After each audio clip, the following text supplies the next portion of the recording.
بسم اللہ الرحمن الرحیم الحمد للہ والصلاة والسلام علی رسول اللہ وعلی آلہ واصحابہ اجمعین اما بعد۔ ناظرین کرام، السلام علیکم ورحمۃ اللہ وبرکاتہ۔ تفہیم دین کی اس محفل کے ہمراہ ہم آپ کی خدمت میں حاضر ہیں۔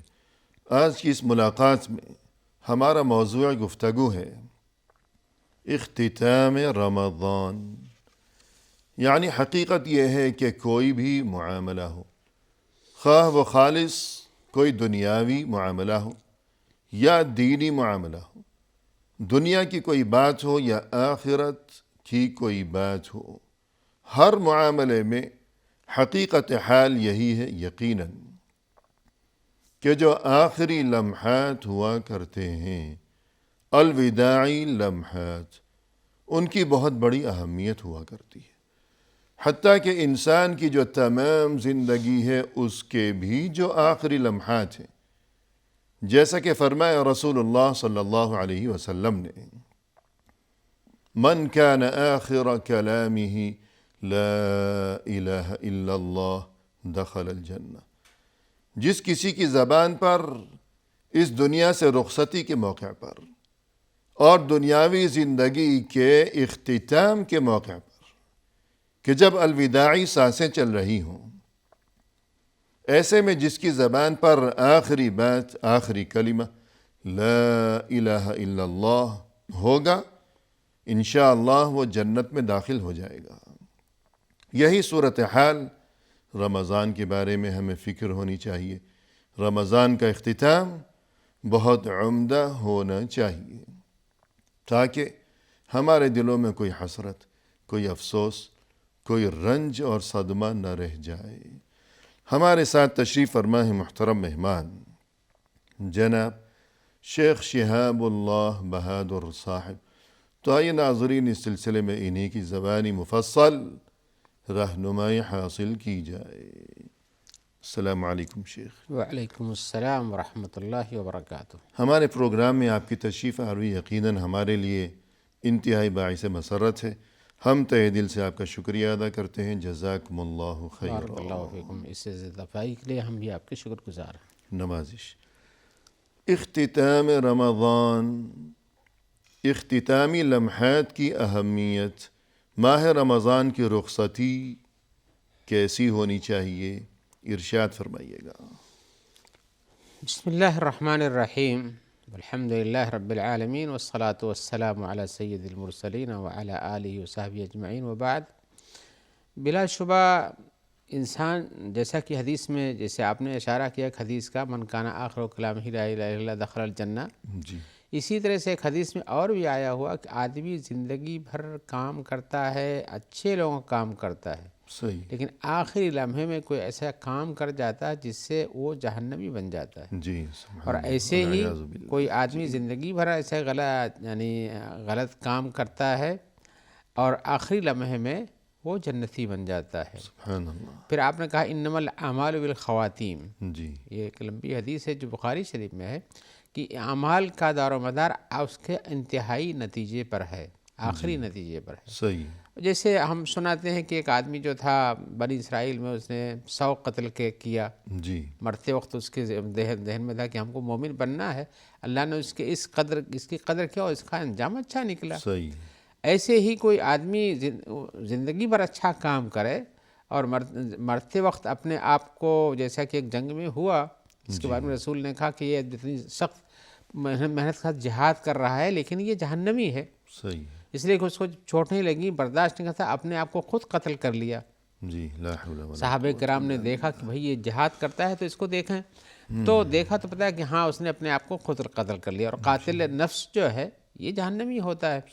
تو انسان آخری زندگی کے رمق کے وقت جو ہے، جب سانس جاتی ہو، مرنے کے قریب ہو، تو اسے اپنی زندگی کو سدھار کے رکھنا بہت ضروری ہے، جی، اور اس میں نیک اعمال کرنا ضروری ہے۔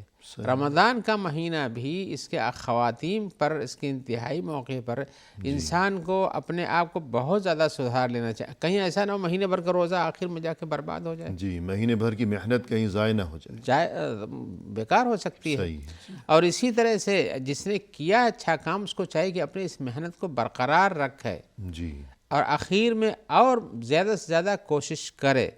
جی، تاکہ اس کی یہ روحانیت اور یہ نورانیت اور یہ خیر و برکت اور سال بھر چمک جائے. قائم رہے. جی ہاں، اسی لیے رسول اللہ صلی اللہ علیہ وسلم کے بارے میں آیا، جی حضرت عائشہ نے فرمایا کان یجتہد فی العشر الاواخر ما لا یجتہد فی غیرہا. جی آخری 10 دنوں کے اندر آپ اتنی محنت سے عبادت کیا کرتے تھے جو اس کے پہلے وقت 10 دنوں میں ابھی پہلے کے 10 اور 20 دنوں میں نہیں کرتے تھے جی اور پورے سال میں بھی نہ. لیکن گویا کہ آپ صلی اللہ علیہ وسلم رمضان کے آخری عشرے کے اندر بے نظیر بے مثال عبادتوں میں لگ جاتے تھے. جی بڑی محنت و مشقت سے کرتے تھے. محنت و مشقت کا یہ حال تھا کہ آپ جو ہے اسی میں اعتکاف کرتے تھے.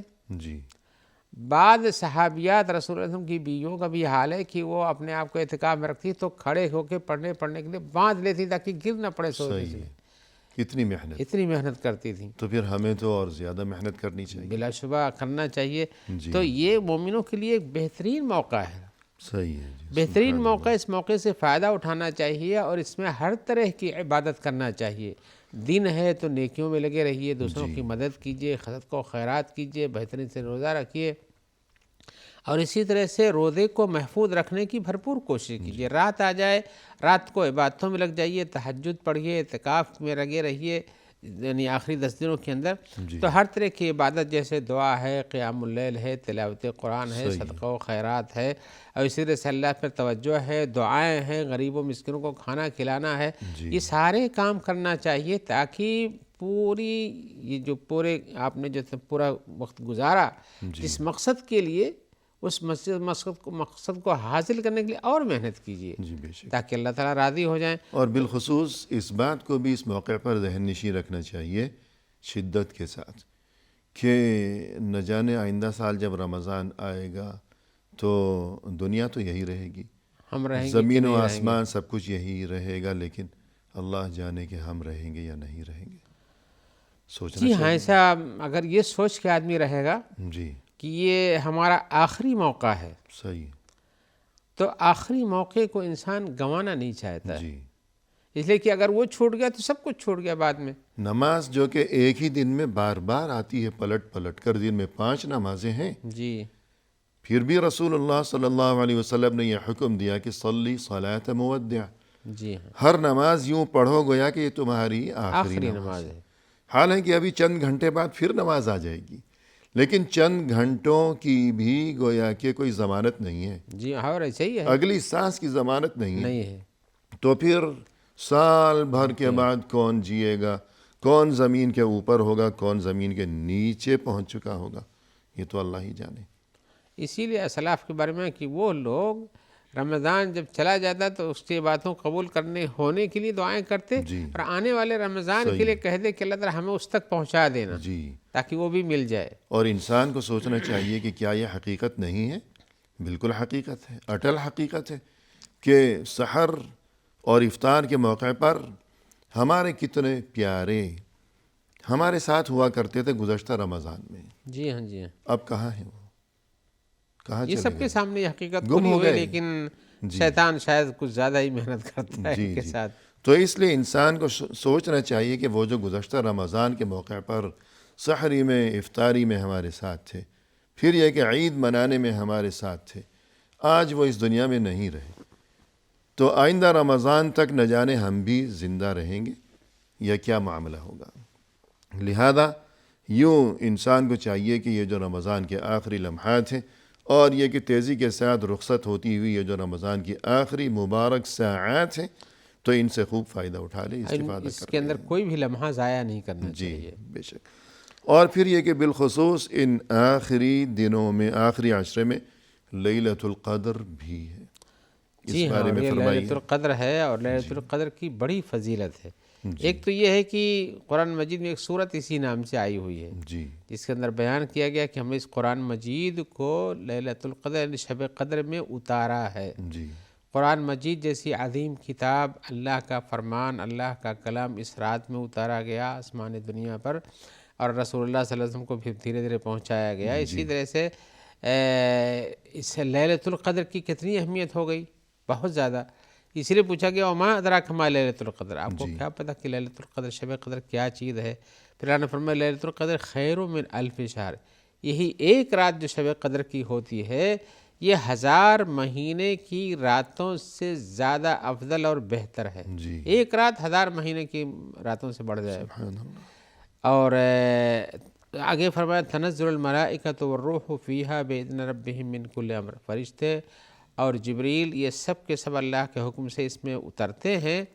سلام ہی حتی مطلع الفجر، اور یہ رات جب شروع ہوتی ہے غروب شمس کے بعد سے تو یہ فجر تک یہ پوری کی پوری سلامتی والی رات ہے۔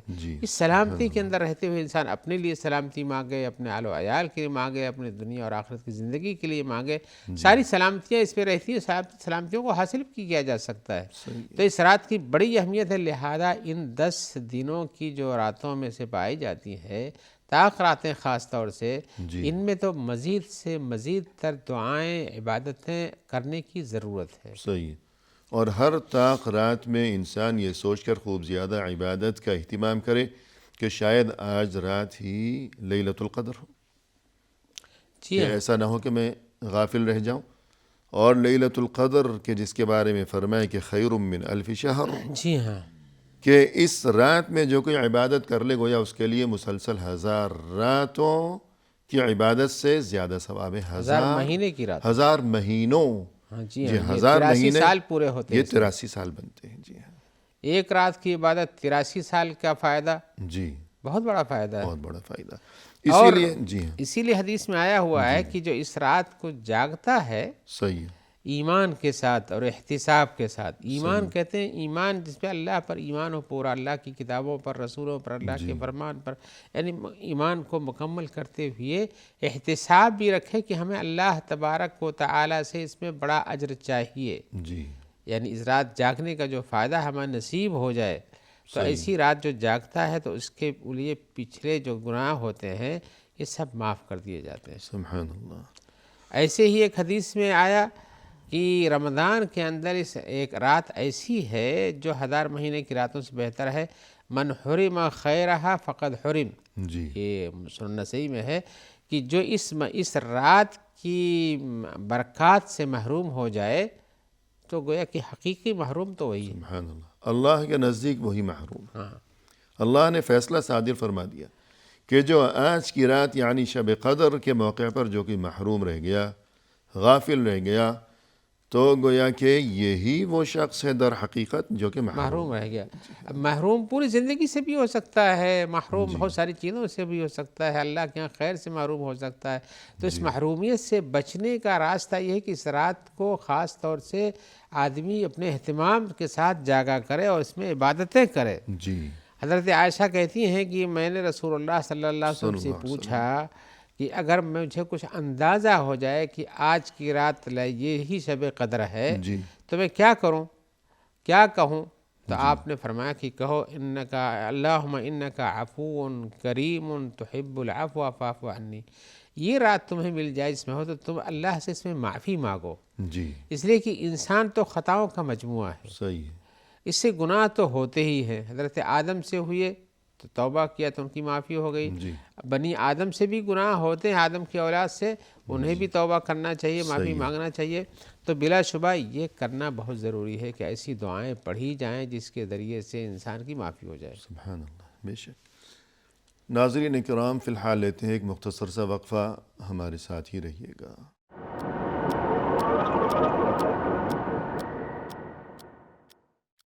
ناظرین کرام، وقفے کے بعد ہم حاضر خدمت ہیں، آئیے سلسلے گفتگو کو مزید آگے بڑھایا جائے اپنے محترم مہمان کی زبانی۔ شیخ، وقفے سے قبل جیسا کہ آج کی ہماری اس ملاقات میں موضوع گفتگو چل رہا ہے اختتام رمضان، جی اور یہ کہ اختتام کی اہمیت، بالخصوص یہ کہ اختتامی موقع پر لیلۃ القدر بھی ہے، تو لیلۃ القدر کی فضیلت و اہمیت کے بارے میں آپ نے گفتگو فرمائی بہت عمدہ طریقے سے۔ تو مزید اس سلسلے میں بالخصوص یہ کہ وہ بات تقریباً نامکمل رہ گئی تھی کہ ہر قسم کی عبادت کا اہتمام ہو، تلاوت قرآن ہو وغیرہ وغیرہ، اور ہر قسم کی دعائیں زیادہ سے زیادہ انسان مانگ لے، اپنے لیے، اپنے والدین کے لیے، اپنے اہل و عیال کے لیے، اپنے عزیزوں کے لیے، تمام مسلمانوں کے لیے، اہل ایمان کے لیے، دین و دنیا کی اور آخرت کی ہر قسم کی خیر و خوبی کا سوال کرے، اپنے دامن میں ہر قسم کی خیر و خوبی سمیٹ لے، لیکن بالخصوص یہ دعا جو کہ رسول اللہ صلی اللہ علیہ وسلم نے ام المؤمنین حضرت عائشہ صدیقہ رضی اللہ عنہا کو اسی موقع کے لیے جس کی تعلیم دی، تو یہ دعا ذرا دوبارہ اور اس کے ترجمے کے ساتھ بیان فرما دیجیے۔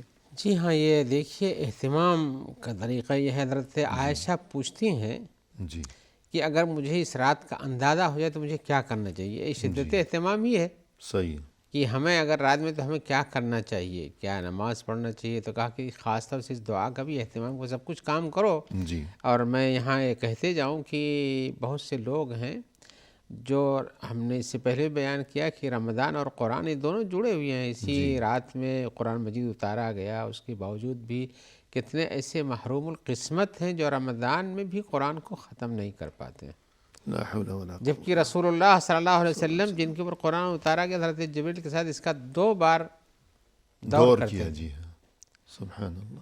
اور ہم اپنی زندگی میں اتنا بزی رہتے ہیں کہ ساری رات، بزی بھی نہیں بلکہ بزی کر لیتے ہیں لوگ، جی غفلت ہے، غفلت ہے، جاگتے ہیں۔ ورنہ اگر انسان کے دل میں یہ احساس ہو کہ زیادہ اہمیت کس چیز کو دینی ہے، تو پھر کتنا ہی انسان مصروف و مشغول کیوں نہ ہو، بزی کیوں نہ ہو، لیکن جب وہ اس بات کو مانے گا کہ میرے لیے زیادہ اہمیت جو ہے وہ دین کی ہے یا دنیا داری کی ہے، جب مانے گا کہ دین کی اہمیت زیادہ ہے، پھر دین کے کاموں کی طرف خود رجوع بخود کرے گا۔ وقت نکالے گا۔ جی ہاں، تو پڑھنا چاہیے۔ جی اور قرآن مجید میں پڑھنے کے بارے میں رسول اللہ صلی اللہ علیہ وسلم کے بارے میں آیت جب پڑھتے تھے آپ، تو جہاں تسبیح کی آیت ہوتی وہاں سبحان اللہ کہتے، جہاں دعا کی آیت ہوتی رک کے دعا کرتے، جہاں کسی چیز سے پناہ مانگنے کی آیت ہوتی تو وہاں اللہ سے پناہ مانگتے۔ جی تو قرآن مجید کے جو مطالبات ہیں انسان سے، ان کو زبانی طور پر وہاں جو کچھ ہوتا کرتے جاتے تھے، یعنی عملی طور پر اس بھی میں عمل کرتے۔ تدبر کیا کرتے تھے، جی ہاں، سمجھ کر پڑھتے سمجھ کے پڑھنا چاہیے۔ جی ہاں، میں یہاں یہ بھی بتا دوں کہ بعض بڑے بڑے محدثین اور علماء رمضان کے مہینے میں اور سارے کام لکھنے پڑھنے علم کا کام چھوڑ کے قرآن مجید کے اندر تدبر کا کام کرتے تھے۔ جو ان کے دروس اور یہ کہ جو ان کے تعلیمی سلسلے ہوا کرتے تھے، سب کچھ موقوف کر دیا گیا، قرآن کے صرف ساتھ اور خاص صرف کر دیتے تھے قرآن۔ سب کچھ، سبحان اور قرآن کو تدبر سے پڑھنا ہی مطلوب ہے۔ اب تدبر سے پڑھے گا تو اس کے یہاں جو مطالبات ہیں، دعا کرنے کے دعا بھی کرے گا۔ حضرت عائشہ رضی اللہ تعالیٰ عنہ نے جب آپ سے پوچھا کہ مجھے اگر یہ اندازہ ہو جائے کہ آج کی رات شب قدر ہے جی تو میں کیا کروں، صحیح، تو رسول اللہ صلی اللہ علیہ وسلم فرمایا کہ اس رات میں تم خاص طور سے دعا پڑھو، اللہم انکا عفو کریم تحب العفو فاعف عنی۔ جی دیکھیے مانگنے کا انداز بھی کتنا اچھا بتایا گیا ہے کہ اللہ تعالیٰ تو ہی معاف کرنے والا ہے، تو کرم و عطا والا ہے، معاف کرنے کو پسند بھی کرتا ہے، سبحان اللہ۔ تیری یہ صفت ہے، فاعف عنی، تو مجھ کو معاف کر دے۔ جی کتنے عظیم الفاظ ہیں۔ ہاں جی، جب بندہ اللہ کی ان صفات کا اقرار کر کے اسے التجا کرتا ہے کہ آپ تو معاف کرنے والے ہیں، آپ داد و دہش والے ہیں، بڑے کرم و عطا والے ہیں، اور اس چیز کو پسند بھی فرماتے ہیں، تو جب وہ سب چیزوں کا ان کی طرف ثابت کر رہا ہے تو کہے گا پھر ہمارے بھی معاف کر دیجیے، ہاں سبحان تو اللہ تبارک و تعالیٰ معاف کر دیں۔ تو گویا کہ مانگنے کا انداز بھی اس رات میں بہتر کرنا چاہیے، اور خاص طور سے اس دعا کو پڑھنا چاہیے، اور دعا کی معافی کی طلب کے لیے انسان کو اچھے اعمال کی پہلے ضرورت ہوتی ہے۔ بالکل، اس لیے دعا کا ایک اسلوب یہ بھی ہے کہ پہلے دعا سے پہلے اللہ کی تعریف کیجئے پہلے۔ جی اس میں دیکھیے اللہ کی تعریف، عفو کریم تحب العفو ہے، اللہ کی تعریف کی جا رہی دعا، جیسے سورہ فاتحہ میں پہلے تعریف، الحمدللہ رب العالمین، اس کے بعد سوال ہے۔ اسی لیے سورہ فاتحہ کو آ گیا کہ آدھا اللہ تعالیٰ کے لیے، آدھا بندے کے لیے، جی بے شک، آدھے میں تو پھر ایاک نعبدو کے بعد جو ہے ایاک نستعین سے دعا شروع کر دیتا ہے۔ صحیح ہے، اہدنا الصراط جی ہاں، المستقیم۔ جی ہاں، تو استعانت اللہ سے طلب کرنا یہ بھی انسان کی صفت ہے، اس میں اپنی مدد ہی مانگ رہا ہے. جی تو بلا شبہ انسان کو دعا کے اندر اللہ کی صفات بیان کرے، اس کے بعد دعا مانگے تو دعا قبول ہوتی ہے. اور معافی کی دعا سب سے اہم دعا ہے، جی اس لیے کہ انسان گناہوں سے پاک نہیں، اور معافی کے بعد سب کچھ پاک ہو جاتا ہے. کہ اگر معافی نصیب ہو گئی تو گویا کہ سب کچھ اسے مل سب گیا. کچھ پیچھے کا مٹا دیا گیا. جی عفو کا لفظ ہی عربی زبان میں مٹا دینے کو کہتے ہیں. جی افعال الاثر، تو جو آثار ہیں پیچھے کے وہ سب مٹ جاتے ہیں. یعنی دنیا میں دیکھیے کوئی بڑا آدمی ہے یا انسان کے لیے اس کے والدین ہیں، بچوں کے لیے ماں باپ ہیں، یا کوئی بھی، یا فرض کیجئے کوئی آدمی کسی آفس میں ملازمت کر رہا ہے، وہاں کا کوئی ہیڈ ہے، سرپرست ہے، تو اگر انسان کو وہاں جو کہ ملازمت کر رہا ہے اسے کوئی انعام بھی دیا جائے گا کہ کارکردگی اچھی ہے وغیرہ وغیرہ، لیکن اسے معلوم ہے کہ میں نے ایک غلط کام بھی کر رکھا ہے، اس کی سزا بھی مجھے دی جانے والی ہے ضرور، جی تو پھر ان انعامات کی کیا حیثیت کچھ نہیں. اور کیا خوشی رہ جائے گی کہ جب معلوم ہے کہ آج انعام ہے کل سزا بھی ہے. تو معافی سب سے بڑی نعمت ہے. جی ہاں، اس لیے کہ اس کی زندگی پوری کی پیچھے کی پوری کی صاف ہو جاتی ہے. اب اس کے پاس گناہوں کا کوئی انبار ہی نہیں، کچھ بھی نہیں رہ جاتا ہے. تو یہ اہم ترین رات کہ جب قبولیت دعا کا بہت زیادہ امکان روشن ہے، تو ایسے میں باقی تمام دعاؤں کی بنسبت سب سے زیادہ جو دعا مانگی جانی چاہیے وہ یہی ہے کہ معافی مانگ لی جائے. اب انسان کی ضرورتیں بہت ساری ہوتی ہیں، ان ساری ضرورتوں کو مانگے، لیکن یہ دعا جو ہے صحیح اس کی اخروی زندگی کے لیے سب سے عظیم ترین دعا ہے کہ دنیا کی زندگی سے جاتے ہوئے اس کے سارے گناہ یہاں دھل دیے جائیں گے، معاف کر دیے جائیں گے، تو آخرت کی زندگی میں صاف ستھرا پہنچے گا. جی بے شک. تو لیلۃ القدر کے موقع پر ہر مسلمان اس دعا کو یاد رکھے، اس کا اہتمام کرے. اللہم انک عفو کریم تحب العفو فاعف عنی. تو اللہ تعالیٰ قبول فرمائے سب کی دعاؤں کو. مزید اس سلسلے میں آخری عشرے میں ایک عبادت جو کہ مشروع قرار دی گئی ہے، خاص طور پر ماہ رمضان کے آخر میں اختتامی موقع پر، زکوٰۃ الفطر. اس بارے میں رہنمائی فرمائیے گا. جی ہاں، زکوٰۃ الفطر جو ہے جی اس کے بارے میں رسول اللہ صلی اللہ علیہ وسلم کے بارے میں آیا ہوا کہ آپ نے اس کو کیوں فرض کیا، جی کیوں لاگو کیا ہے زکوٰۃ الفطر دینے کے لیے. صحیح. اس کی وجہ کہ انسان سے اپنے کاموں میں کمیاں رہ جاتی ہیں، جی غلطیاں رہ جاتی ہیں.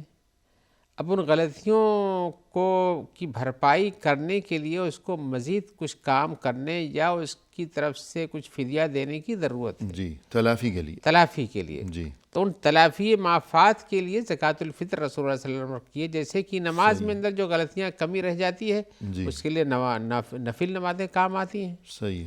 ان کے ذریعے سے ان کی کمی کو پورا کیا جاتا ہے، جیسا حدیثوں میں اس کا بیان آیا ہوا ہے. تو ایسے ہی رسول اللہ صلی اللہ علیہ وسلم کے بارے میں آیا کہ آپ نے ایک بارے میں حضرت عبداللہ ابن عباس کہتے ہیں فرض رسول اللہ صلی اللہ علیہ وسلم زکوٰۃ الفطر، آپ نے زکوٰۃ فطر لوگوں پر لاگو کیا ہے طہرۃ للصائم من اللغو والرفث. جی ایک کام تو اس کا یہ ہے کہ روزے دار کے روزے میں جو لغو و بیکار چیزیں آ گئی ہیں یا اس طرح سے گالی گلوچ کر دیا ہے، کچھ روزے کو نقصان پہنچا دیا ہے، کوئی کمی رہ گئی ہے تو اس کمی کو پورا کر دیا جاتا ہے. وہاں کمی تھی، یہ زکوٰۃ دینے کے بعد اس کمی کو ہٹا کے اس کی جگہ پہ زکوٰۃ کام آ جاتی ہے. جی سبحان. دوسرا فائدہ طعمۃ للمساکین، اور پھر اس دینے سے صرف یہ نہیں ہے کہ ان بلکہ مسکینوں کے لیے کھانا بھی ہو جاتا ہے. اور اس امت کے ساتھ ایک بڑی رحمت ہے کہ ان کی زکوٰۃ وغیرہ یا ان کے صدقات وغیرہ کو اللہ تبارک و تعالیٰ نے جو رکھا ہے یہ لوگوں میں تقسیم کرنے کے لیے رکھا ہے. جی پچھلی امتوں میں یہ تھا کہ اپنا کو صدقات دیتے تو کہیں جمع کر دیتے تھے اور اس کو آگ آ کر کے جلا دیتی تھی، تو سمجھتے ہمارا صدقہ قبول ہو گیا ہے. یعنی آسمان سے آگ آتی تھی اور اسے جلا دیتی تھی یا جلا دیتی تھی. لیکن یہاں لوگوں کے لیے خیر میں لگنے کے لیے راستہ بنا دیا گیا. یعنی انسانوں کے کام آتی ہے زکوٰۃ یا صدقہ و خیرات جو بھی. جی ہاں. اور اس میں ایک شرط بھی بتایا کہ اس زکوٰۃ کو یعنی صدقہ فطر کو نماز کی ادائیگی سے پہلے ادا کر دینا چاہیے. جی من اداها قبل الصلاۃ فہی زکوٰۃ مقبولۃ، جس نے نماز عید پڑھنے سے پہلے ادا کر دیا تو اس کی یہ زکوٰۃ فطر صدقہ فطر قبول ہو گیا. اب اس سے پتہ چلتا ہے کہ یہ زکوٰۃ فطر جو مسکینوں کے لیے ہے، مسکینوں کے ہاتھ میں عید سے پہلے پہنچ جانے تاکہ ان کے پاس بھی کچھ فرحت و سرور کے اسباب ہو جائیں، ان کی بھی عید اچھی بن جائے، ان کو بھی خوشی کے مواقع حاصل ہو جائے. ومن اداها بعد الصلاۃ فہی صدقۃ من الصدقات، اور جس نے نماز عید کے بعد دیا تو ایک عام صدقے کی طرح سے صدقہ ہو گیا، زکوٰۃ فطر نہیں بنا۔ جی بے شک۔ تو یہ زکوٰۃ الفطر یا صدقۃ الفطر یا جسے اردو میں فطرہ بھی کہتے ہیں، بہت سے لوگ فطرانہ بھی کہتے ہیں، تو اس میں یہ حکمت ہے جو آپ نے بیان فرمائی کہ روزے دار کے لیے اگر کوئی کمی بیشی رہ گئی ہو تو اس کی تلافی ہو جائے، اور دوسری حکمت یہ کہ مسکینوں کے لیے بھی کھانے کا انتظام ہو جائے، مسکینوں کا بھی بھلا ہو جائے عید کے موقع پر۔ اور اس کا وقت بھی بتایا گیا کہ اس کو عید سے پہلے ادا کر دینا چاہیے۔ تو یہ کس پر واجب ہے صدقۃ الفطر؟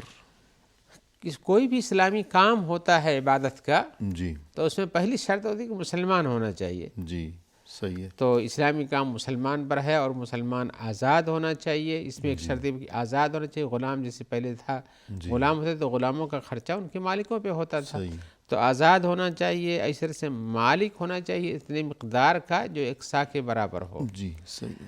اور اس کے علاوہ اس کے ساتھ یہ بھی ایک شرط ہونی چاہیے کہ جو آدمی صدقہ فطر ادا کرتا ہے خود اس کے پاس دینے بھر کی صلاحیت ہو، اس کے خرچ سے بڑھ کر کے اتنا سامان ہو، جی اور اسی طرح سے جن کے خرچ کا ذمہ دار ہے ان کے بھی خرچ کا پیسہ، ان کے خرچ کا غلہ اس کے پاس موجود ہو۔ یعنی اپنے لیے اور اپنے اہل و عیال کے لیے، یا جو کوئی بھی ایسا انسان جس کا خرچ کا نام ذمہ نفقہ داری اس کے ذمہ ہے، جی ہاں، تو اس سے یہ زائد ہو 1 صاع کی مقدار، یعنی تقریباً 2.5 کلو، جی ہاں، یہ زائد اس کے پاس گویا کہ اسے میسر ہو، میسر ہو موجود تو ہو۔ اس کے اوپر واجب ہے کہ وہ ادا کر دے۔ صحیح ہے۔ تو کتنا ادا کیا جائے گا، مقدار کیا ہے؟ اسی طرح سے مقدار اس کی جو ہے جی 1 سا ہے۔ جی 1 سا ایسا ہے جو رسول کے زمانے میں ہوتا تھا، جس کی مقدار 2.5 کلو کے قریب ہوتی ہے، 2480 گرام، یعنی 2 کلو 480 گرام کہہ لیجئے جی ہوتا ہے۔ تقریباً 2.5 کلو۔ ہاں 2.5 کلو کہہ صحیح لیجئے۔ ہے جی۔ اور اس سے زیادہ بھی احتیاطاً نکال دے، اس لیے کہ سا کی جو مقدار ہوتی ہے جی وہ ناپنے کی مقدار ہے۔ صحیح ہے۔ اس میں غلے جو ہم 2.5 کلو بتا رہے ہیں یہ ہر چیز میں فٹ نہیں آتی ہے۔ جی یہ کچھ 2.5 غلے کلو یہ ہلکے تو ہوتے ہیں۔ یہ کلو تو یہ تو ناپنے کا جی ہاں، گویا کہ ذریعہ ہے، جبکہ صاع جو ہے وہ پیمائش ہے۔ پیمائش سے تو پیمائش میں جو چیزیں آتی ہیں اس میں کچھ غلے ہلکے ہوتے ہیں، جبکہ وزن کلو میں، تولنے کا ہے۔ اور کلو تولنے کا ہے، تو جی ہاں ہم تول کر کے 2.5 کلو جو بتا رہے ہیں یہ بعض غلوں پر فٹ آتا ہے، بعض پر نہیں فٹ آتا ہے۔ جی صحیح ہے۔ اس لیے اندازاً 2.5 کلو سے زیادہ بھی نکال دے جی تو اس کے ذمہ عہدہ برا ہو جائے گا، وہ ذمہ داری سے ہٹ جائے گا۔ بعض غلے جو ہلکے ہوتے ہیں ہو سکتا ہے 1 سا کے اندر رکھے تو 2.5 کلو اس سے کم ہی آ جائیں وہ، جی صحیح یا بعض غلے جو زیادہ وزنی تھے اس سے کچھ بڑھ بھی جائیں۔ تو یہ یعنی تحدید، یہ 2.5 کلو کی تحدید جو ہے یہ یقینی نہیں ہے، بلکہ ہمیں سا سے دینا چاہیے۔ سا میسر ہے تو اس سے دینا چاہیے، اور نہیں میسر ہے تو اندازاً کچھ زیادہ ہی نکالنا چاہیے۔ یعنی اندازاً جو ہے اگر ہم کلو کی بات کریں صاع کی بجائے، کہ آج کل صاع کا رواج نہیں ہے، وہ ناپید ہو چکا، جی ہاں، تو کلو کے لحاظ سے اگر بات کی جائے گی تو 2.5 کلو یہ کم از کم ہے، ہاں جی ہاں، یہ کم سے کم اور ہے، احتیاطاً زیادہ دے دے تو اچھی بات۔ دے سکتا ہے۔ اور بعض اہل علم کے نزدیک قیمت ادا کرنا، نقد ادا کرنا جو ہے اس کی بھی درست گنجائش کہا ہے۔ ہے کہ اس میں زیادہ فائدہ ہے غریبوں کا، جی لیکن رسول اللہ صلی اللہ علیہ وسلم کے زمانے میں چونکہ غلے سے ادائیگی ہوتی تھی اور آپ نے غلوں کا تذکرہ کیا ہے، لہذا غلہ دینا بھی زیادہ مناسب ہے۔ جی صحیح ہے جی۔ تو ایک وقفہ لیں گے ناظرین کرام، فی الحال لیتے ہیں ایک مختصر سا وقفہ، ہمارے ساتھ ہی رہیے گا۔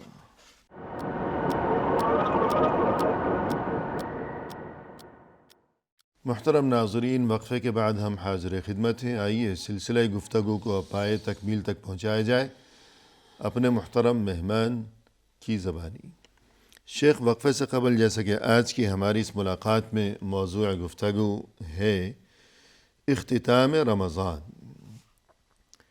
ماہ رمضان المبارک کے اختتامی موقع پر ایک اہم عبادت جو کہ مشروع کی گئی ہے، صدقۃ الفطر۔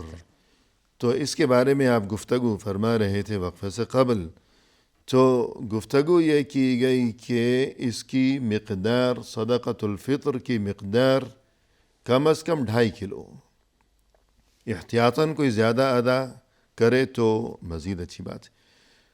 اب یہ ارشاد فرمائیے گا کہ صدقۃ الفطر کی ادائیگی کے لیے وقت کیا مقرر ہے؟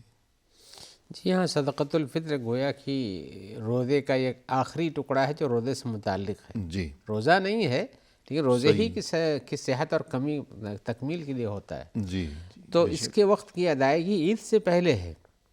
اس لیے کہ عید کے بعد تو روزے اس دن روزہ رکھنا منع ہے، جی اس دن سے یہ رمضان ختم ہو جاتا ہے، تو یہ کام بھی عید سے پہلے ختم ہو یعنی جانا عید کی چاہیے۔ نماز سے پہلے۔ ہاں، گویا کہ صدقہ فطر عید کی نماز سے پہلے ادا کر دینا چاہیے۔ جی صحیح۔ صحابہ کرام آخری رات میں ادا کرتے تھے، جی یا عید سے پہلے آپ نے فرمایا ہے رسول اللہ صلی اللہ علیہ وسلم نے جی کہ اس کو عید سے پہلے دینا، اگر کوئی عید کے پہلے نہیں دیتا ہے تو ایک جی عام صدقہ بن جاتا ہے، صحیح۔ لہذا عید کی ادائیگی سے پہلے دے دینا چاہیے، اور کوشش کرنا چاہیے کہ مستحقین تک پہنچا دیا جائے۔ جی ایسا نہ ہو بھاگم بھاگ جائیے عیدگاہ پہ، کسی کو بھی پکڑا کے ایسے نکل جی جائیے، ایسا نہ ہو۔ ایسا اس لیے کہ اس میں حقداروں کو چیزیں نہیں مل پاتی جی گویا حقداروں کی حق تلفی کا امکان جاتی، ہے۔ اس لیے کہ جب طعمۃ للمساکین ہے تو مسکین رہ جائیں اور دوسرے جو بیجا جمع کرتے ہیں ان کو پہنچا دیا جائے۔ پھر یہ کہ ویسے بھی یہ بات گویا کہ اس میں ایسا تصور پایا جاتا ہے کہ بس چلتے ہوئے دوڑتے ہوئے یہ نماز شروع ہونے والی ہے، بس کسی کو اور بھی پیسہ تھما پکڑا دیا، دیا، چھٹی کر گویا کہ بوجھ اتار رہے ہیں۔ تو ایسی سوچ نہیں ہونی چاہیے، ایسا انداز نہیں ہونا چاہیے، بلکہ جب اللہ اور رسول صلی اللہ علیہ وسلم کی طرف سے حکم ہے اور دین کا یہ اہم حصہ ہے، تو اس کی گویا کہ ادائیگی کے بارے میں کما حقہ پابندی کی جائے، فکر کی جائے کس کو دینا ہے، کب دینا ہے، کہ یہ ایک شعار ہے، دینی شعار ہے۔ اس کے ساتھ یہ ہے جی کہ ہم اپنے روزے کی فکر کرتے ہیں بالکل، کہ کہ اس میں ہمارا کمی رہ روزہ گئی، درست ہو جائے۔ کمی ہو تو اس کو پورا کر لیں، جی اور نہ کمی یہ یوں کہ اتار دینا اچھا نہیں، لہذا عید سے پہلے دینا چاہیے۔ صحیح اور اگر کوئی آدمی عید سے ایک دو دن پہلے مسکینوں تک پہنچانے کے لیے ٹائم نہیں ملا ہے، اس کو ایک دو دن لگے گا، صحیح تو ایک دو دن پہلے بھی کہا اور مانے جائز ہے، اس لیے کہ اس کا مقصد جو ہے طعمۃ للمساکین، جو مسکینوں تک پہنچانا ہے، تو وہ کوشش کرنے میں اگر ایک دن پہلے سے شروع کرتا ہے تو بھی کچھ حرج نہیں ہے۔ یعنی اندازہ ہے کہ جو فلاں مسکین ہے جو گویا کہ زیادہ مستحق ہے تو اس تک پہنچنے میں اتنا وقت لگ جائے گا، تو چند دن پہلے بھی گویا کہ جی ہاں، تاکہ ادا کیا جا سکتا ہے۔ جو مقصد ہے اس کا نکالنے کا وہ حاصل ہو جائے۔ جی صحیح، بے شک۔ تو یہ صدقۃ الفطر جو ہے یہ کس کو دیا جائے گا؟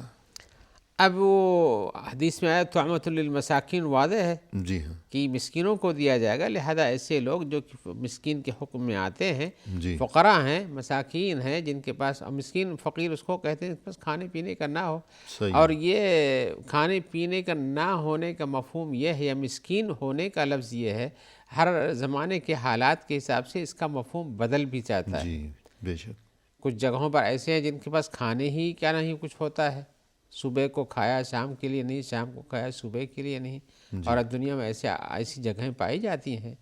جی اور اسی طرح سے کچھ جگہوں پر ہوتا ہے کہ نہیں، ان کے پاس کھانے پینے کا ہے لیکن اور کشادگی احوال کے لیے نہیں، اوروں کے مقابل میں کافی کمزور ہیں۔ جی تو اگر ایسے لوگوں کی کمی ہے جن کے پاس کھانے پینے کے اسباب تو ہیں اور بھی پریشانیاں ہیں، اور آپ کو نہیں ملتا، تو وہی مستحق ہیں۔ یعنی کھانا پینا تو موجود ہے، لیکن فرض کیجئے وہ دنیا کا کوئی ایسا خطہ ہے، ایسا علاقہ ہے کہ جہاں عام طور پر گویا کہ مہنگائی بہت ہے، بہت ہے۔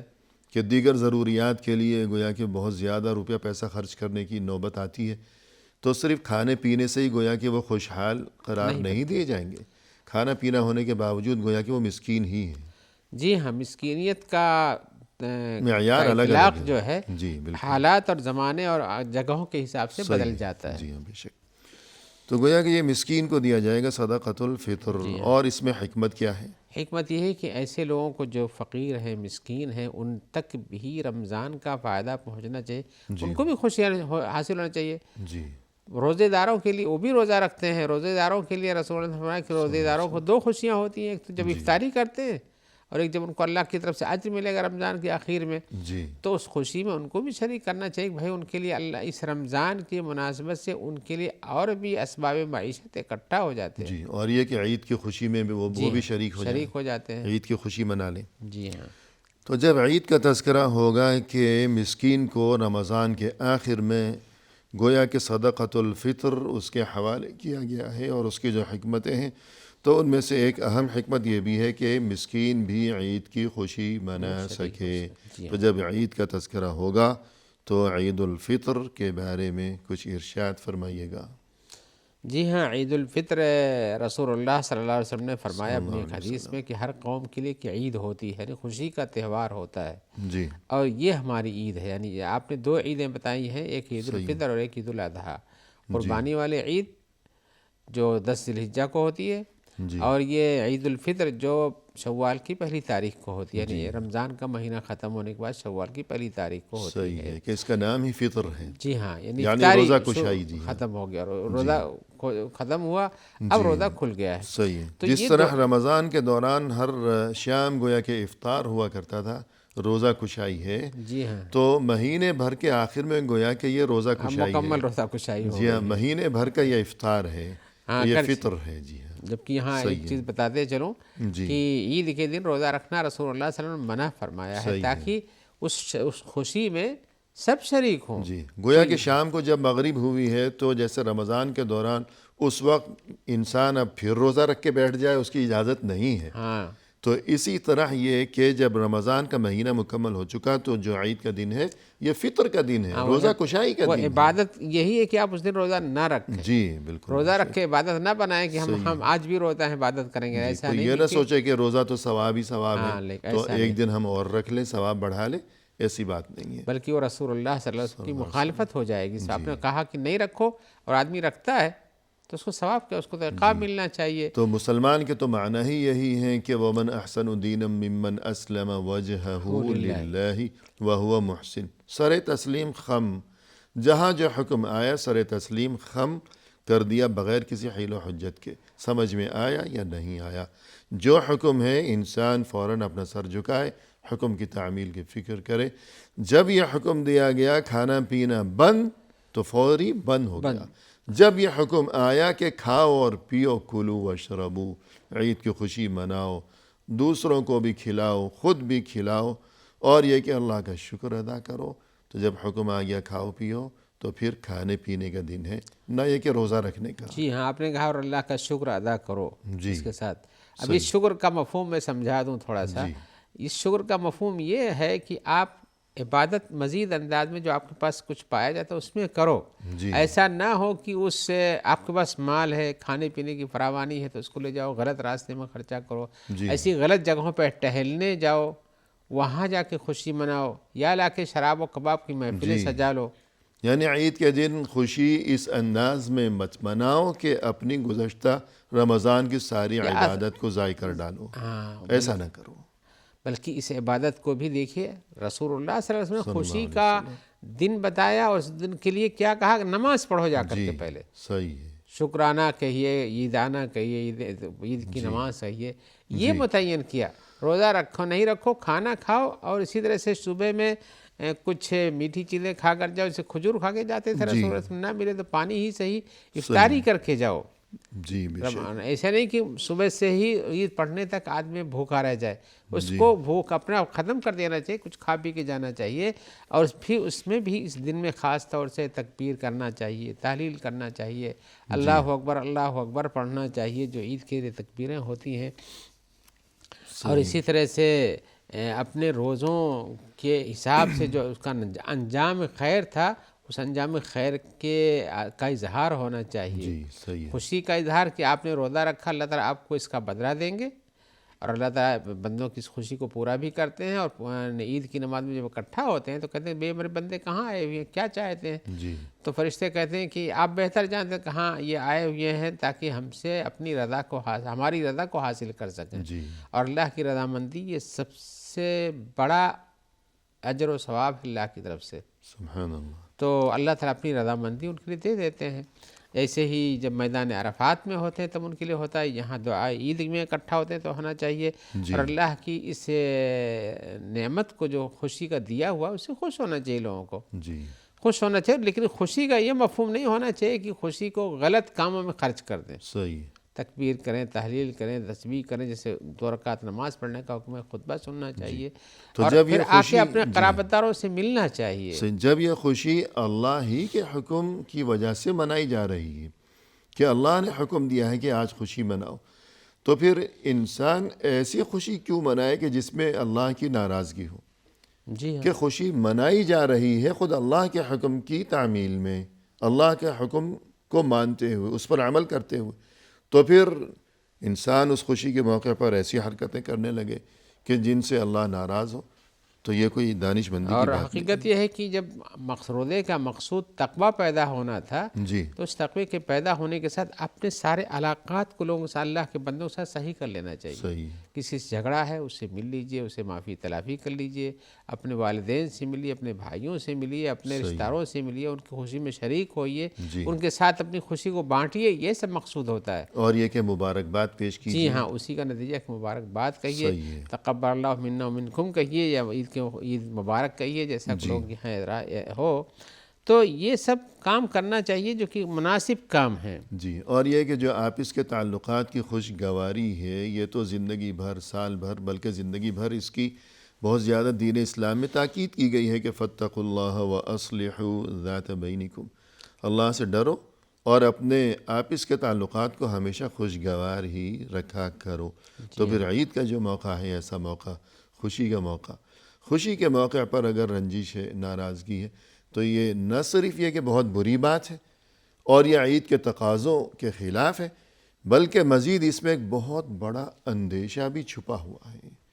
وہ اندیشہ کیا ہے؟ یہ اندیشہ یہ ہے کہ آدمی ایسا نہیں کرتا ہے، کہ کہیں عبادت ہی ضائع نہ ہو جائے۔ ضائع ہو سکتی ہے۔ جی، دیکھیے آپس میں کہا کہ آپس میں مل جل کے رہو، صحیح ہے، کسی کا بائیکاٹ نہیں کرو، 3 دن سے زیادہ دور نہ رکھو، جی تو ملنا چاہیے۔ اور اس میں ایک حکمت اور سوچ لیجئے جی کہ رسول اللہ صلی اللہ علیہ وسلم نے بتایا کہ ایک راستے سے جاؤ، دوسرے راستے سے لوٹ کے آؤ، جی، عید کی نماز کے ہاں، بعد۔ تاکہ زیادہ سے زیادہ لوگوں سے ملاقات ہوگی، صحیح ہے، سبحان زیادہ لوگوں کو مبارکبادی دے سکیں گے، جی، زیادہ لوگوں سے اپنی معافی تلافی کرا سکیں گے اگر کچھ باقی ہے تو۔ صحیح ہے، تو ایک راستے سے جانے اور دوسرے راستے سے آنے میں بھی کثرت حکمت ہے، ملاقات ہے، صحیح ہے، جی اور اس میں زیادہ لوگوں سے ملنا، مبارکبادیاں دینا ہے، اس طرح سے ان کو سلام کرنا ہے، اور اس طرح سے سلام کرنے میں کبھی ایک اجر ہوتا ہے، صحیح یہ سب کرنا چاہیے۔ اور اس میں رشتہ دار اگر کوئی اس راستے میں ہے تو اس سے ملاقات ہو جائے گی جی بالکل، اسی موقع پر۔ جی ہاں، تو یہ سب فوائد ہیں اس کے، اور خاص طور سے اس دن میں جو لوگ رنگ رلیاں مناتے ہیں غلط انداز کی، جی ان سے بچنا چاہیے۔ صحیح۔ اور حدیث میں تو یہ بھی ہے کہ تفتح ابواب الجنت یوم الاثنین و یوم الخمیس فیغفر اللہ عز وجل لكل عبد لا يشرك بالله شيئا الا رجلا كان بینہ وبین اخیہ شحناء، کہ ہمیشہ ہر ہفتے میں 2 دن، پیر کے دن اور جمعرات کے دن جو ہے جنت کے دروازے کھولے جاتے ہیں، اور اس موقع پر اللہ کی طرف سے ہر ایک کے لیے معافی کا اعلان کیا جاتا ہے، سوائے ان 2 آدمیوں کے جن میں آپس میں رنجش و ناراضگی ہو۔ تو کہا جاتا ہے کہ انظروا هذین حتی یصطلحا، یوں اعلان کیا جاتا ہے اللہ کی طرف سے کہ ان دونوں کے اور معاملے مہلت دے کو دو۔ مؤخر رکھو جی ہاں، جب تک کہ یہ آپس میں صلح نہ کر لیں۔ تو پھر عید کے موقع پر بھی اگر آپس میں صلح نہیں کی اور یہ کہ ناراضگی کو برقرار رکھا، تو پھر جو مہینے بھر اتنی عبادت ہے، اتنی ریاضت ہے رمضان کے دوران، تو ایسا نہ ہو کہ وہ سب کہیں ضائع نہ ہو جائے۔ تو اس کے علاوہ مزید یہ بھی ہے کہ رشتہ داروں سے میل جول ملاقات، آپ نے اس سے قبل بھی اس جانب اشارہ کیا ہے، اور یہ کہ ہر قسم کی برائیوں سے گویا کہ اجتناب کیا جائے، ورنہ ایسا نہ ہو وَلَا تَكُونُوا كَالَّتِي نَقَضَتْ غَزْلَهَا مِن بَعْدِ قُوَّةٍ أَنْكَاسًا، کہ کچھ علماء کہتے ہیں کہ یہ سمجھانے کے لیے ایک مثال ہے، جبکہ کچھ اہل علم کا یہ بھی کہنا ہے کہ واقعی مکہ میں کوئی ایسی بڑھیا تھی کہ لوگ دیکھتے تھے کہ وہ بڑی محنت سے وہ چرخہ کاٹ کر ایک گویا کہ ایک لباس تیار کیا کرتی تھی۔ پھر اس کو تو کھیڑ دیتی تھی۔ جی ہاں، لیکن مہینوں کی محنت کے بعد جب وہ لباس تیار ہو گیا تو پھر خود ہی ادھیڑ دیا کرتی تھی، اپنی تمام محنت کو یوں اپنے ہاتھوں برباد کر دیا، اور دیکھنے والوں کو اس پر بہت ترس اور رحم آتا تھا۔ تو انسان نے اتنی محنت کی ہے، اللہ نے اسے توفیق دی ہے ماہ رمضان میں بالخصوص، اب عید کے دن اور یہ کہ رمضان کے بعد انسان یوں برائیوں میں خود کو برباد نہ کرے کہ اس کی وہ تمام محنت و عبادت ضائع نہ چلی جائے۔ اپنے نیک کاموں پہ مداومت کرنا چاہیے، باقی رہنا چاہیے۔ پروگرام کے اختتام پر ہم تہہ دل سے آپ کا شکریہ ادا کرتے ہیں کہ آپ نے عمدہ و مؤثر و دلنشیں انداز میں رہنمائی فرمائی۔ ہماری دلی دعا ہے کہ اللہ تعالیٰ آپ کے علم میں، آپ کے عمل میں، آپ کی عمر میں مزید خیر و برکت عطا فرمائیں۔ جزاکم اللہ خیر، اللہم آمین لنا ولکم جمیعا، آمین یا رب۔ اور اسی کے ساتھ ناظرین کرام، اختتامی موقع پر تہہ دل سے ہم آپ کا بھی شکریہ ادا کرتے ہیں کہ آپ نے ہمارا یہ پروگرام دیکھا، اور اس دعا کے ساتھ کہ اللہ تعالی ہمیں مزید زندگی میں بار بار بہت سے رمضان نصیب فرمائیں۔